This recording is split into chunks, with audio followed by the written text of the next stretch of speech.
Hey everybody, it's Paul Yokobaitis from Cary Estate Planning, and I'm back for another video as part of our 366-day challenge for 2020. And today I wanted to talk about titling assets and trusts and how do we do it and what's the easiest and best way. And so the common philosophy that a lot of people will hear, or they'll be directed to utilize by a lot of other lawyers, will be to actually retitle assets like financial accounts in the name of the trust. So you're actually setting up new accounts with your name as trustee of your trust. And that's certainly a good way to do it. It's definitely not the only way to do it though. A lot of times you can accomplish the same objective, which would be getting assets into the trust after you're gone by beneficiary designating the trust. And so you can add it as a TOD, you can add it as a primary or as a secondary designation on things like life insurance and retirement accounts.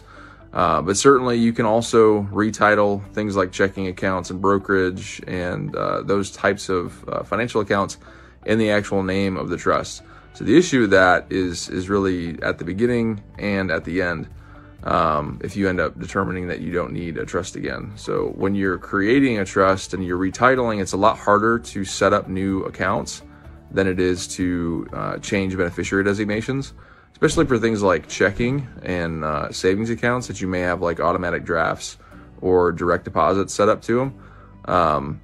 So the likelihood of clients actually doing it is less than if we beneficiary designate those accounts to go to the trust. And then if you were to wind down the trust, same process, it's setting up new accounts again, right? You're taking them out of the name of the trust and you're putting them in the name of you as an individual, or you and your spouse as a married couple. So there's never a right way to do it. There is a couple ways, some are easier than others. Generally, they both get you to the same ends, just by different means. So it's definitely a discussion that should be had, but your lawyer should be giving you adequate instructions once your trust is signed into existence on how to utilize it appropriately. If you have questions about trust funding or how your trust should be utilized in your specific assets or your specific strategy, you can go ahead and click the link below and you can get on our calendar for a private initial strategy meeting where we can discuss the details of your planning. Otherwise, pay attention and look out for new videos each day.